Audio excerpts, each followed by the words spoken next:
താരകൻ്റെ മൂത്ത ചേട്ടൻ. ശൂരപത്മനും ഇന്ദ്രനുമായിട്ടുള്ള യുദ്ധമുണ്ട് ഭഗവാന്റെ സുബ്രഹ്മണ്യ സ്വാമിയുടെ ജനനത്തിന് മുന്നേ. ഇതിൽ രസമാണ്, സുബ്രഹ്മണ്യൻ്റെ ജനനത്തിന് മുന്നേ ഇന്ദ്രൻ, നമ്മൾ വീട് പൂട്ടിയിട്ട് 10 ദിവസം പുറത്ത് പോകുമ്പോൾ അടുത്ത വീട്ടിലുള്ളവരോട് പറയില്ലേ, ഒന്ന് നോക്കിക്കോളണം കേട്ടോ എന്ന് പറഞ്ഞിട്ട് പോകും. ഇവിടെ ഡൽഹിയിൽ അങ്ങനെ ഉണ്ടോയെന്ന് അറിയില്ല, പണ്ട് നാട്ടിലൊക്കെ ഉണ്ടായിരുന്നു. ഇപ്പം അടുത്തുള്ളവരെയും വിശ്വസിക്കാൻ പറ്റില്ല, അതാണ് പ്രശ്നം.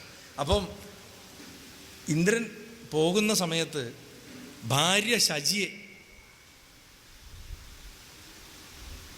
ആരും ഉപദ്രവിക്കാതിരിക്കാൻ, ഇന്ദ്രാണി ആരും ഉപദ്രവിക്കാതിരിക്കാൻ ഒരാളെ വിളിച്ചിട്ട് സഹായം ചോദിച്ചു.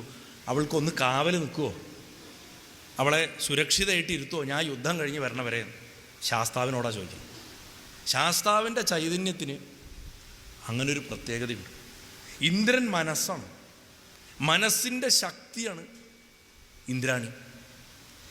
മനസ്സ് ദുർവിചാരങ്ങളുമായിട്ട് പടവെട്ടുന്ന സമയത്ത് മനസ്സിൻ്റെ കോർ ബലം നഷ്ടപ്പെട്ടു പോകാതിരിക്കാൻ നമ്മൾ സദാ ബ്രഹ്മജിജ്ഞാസയോട് കൂടിയിട്ട് വർത്തിക്കണം, ബ്രഹ്മവർച്ചസ്സായിട്ട് വർത്തിക്കണം. അതായത് സദാ ഞാൻ ദിവ്യവസ്തുവാണ്, ഞാൻ ഈ ശരീരമല്ല, എന്നെ അല്ല അപമാനിക്കണത്, എനിക്കല്ല ഈ ദുരിതങ്ങൾ വന്നു ചേരണത്, ഇതെൻ്റെ കർമ്മം തീരുന്നതാണ്, ഞാൻ ഏറ്റവും പരിശുദ്ധമായിട്ടുള്ള എന്തൊന്നാണോ ആ വസ്തുവാണ് എന്ന ബോധത്തോടെ ഇരിക്കുക എന്നുള്ളതാണ് ഇന്ദ്രൻ ശചിയെ സ്വാമിയെ ഏൽപ്പിച്ചു, സൂക്ഷിച്ചു, ഇവരെ സൂക്ഷിക്കൂ എന്ന് പറഞ്ഞതിൻ്റെ അർത്ഥം. കാരണം സ്വാമി എന്ന് പറഞ്ഞാൽ ബ്രഹ്മവർച്ചസ്സാണ്. അപ്പം മനസ്സിൻ്റെ ശക്തി ചോർന്നു പോകാതിരിക്കണമെങ്കിൽ നമ്മൾ സദാ ഭഗവാനുമായിട്ട് ടച്ചിലുണ്ടാവണം. ഇതിൻ്റെ തത്വാർത്ഥമാണ് അതിൽ പറയണത്. കാരണം പുരാണങ്ങളിലൊക്കെ നമ്മൾ ഈ സ്വപ്നം കാണുമ്പോഴുള്ള മാതിരി നമ്മൾ സ്വപ്നത്തിൽ കണ്ടത് അതേപടി നടക്കില്ലല്ലോ. സ്വപ്നത്തിൽ കണ്ടതിൻ്റെ അർത്ഥം എന്താണെന്ന് നമ്മൾ ചിന്തിക്കും, പുരാണത്തിൽ കേട്ടതിൻ്റെ അർത്ഥം എന്താണെന്ന് നമ്മൾ ചിന്തിക്കാത്തത് എന്താ? കാരണം പുരാണങ്ങളും ഇതിഹാസങ്ങളും മുഴുവൻ എഴുതിയിട്ടുള്ളത് ഈ മഹർഷിമാർ സമാധിയുടെ അവസ്ഥയിലാണ്. അവർ സിംബോളിക്കായിട്ട് കണ്ട കാര്യങ്ങളാണ്. നമ്മളതിനെ അതേപടി എടുത്ത് വിഴുങ്ങുക. നമ്മുടെ സകല സപ്താഹങ്ങളിലും സത്രങ്ങളിലും മുഴുവൻ ഇത് ചെയ്ത് അവസാനം നമ്മൾ കഥ കേൾക്കുന്ന ഒരു ജനതയായി മാറി. കഥ കേൾക്കണ്ടെന്നല്ല, ആദ്യം ആകർഷിക്കപ്പെടാൻ കഥ പറയണം. പക്ഷേ എപ്പോഴും LKG തന്നെ പഠിച്ചാൽ ശരിയാവില്ലല്ലോ. 1-ാം ക്ലാസ്സിൽ കയറണം, 2 കയറണം, 3 കയറണം. കാരണം നമ്മുടെ ധർമ്മം നമുക്ക് തരുന്ന പോസിബിലിറ്റി എന്ന് പറഞ്ഞാൽ ഒരു പുസ്തകവും ഒരു തരം വിദ്യയും ഞങ്ങൾ പറഞ്ഞ മാത്രം ശരിയെന്നുള്ള രീതിയല്ല. ഓരോരുത്തർക്കും അനവധി സ്വാതന്ത്ര്യങ്ങൾ തന്നിട്ട് ഇഷ്ടമുള്ള വഴിക്ക് എത്തേണ്ടടുത്തേക്ക് എത്താന്നാണ് പറഞ്ഞിട്ടുള്ളത്.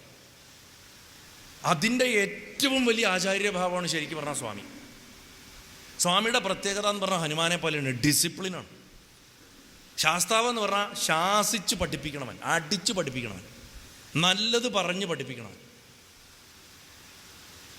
Tough task മാസ്റ്ററാണ്. അതുകൊണ്ടാണ് അദ്ദേഹത്തിന് ശനിയുടെ ദേവൻ എന്നുള്ള പദവി കൊടുത്തിട്ടുള്ളത്.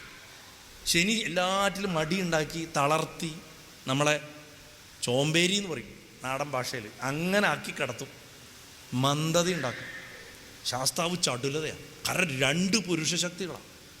ഹനുമാൻ ചടുലതയാണ്, മനഃശക്തിയുടെ പരമകാഷ്ഠയാണ്. മഹാദേവൻ ഡിസിപ്ലിനാണ്. ഇതുകൊണ്ടൊക്കെയാണ് ഈ ദേവതകളെ, ഭൈരവൻ, ഇതൊക്കെ ശനിദോഷത്തിന് ഇത്രയ്ക്ക് ഗുണകരമായിട്ട് പറയണം.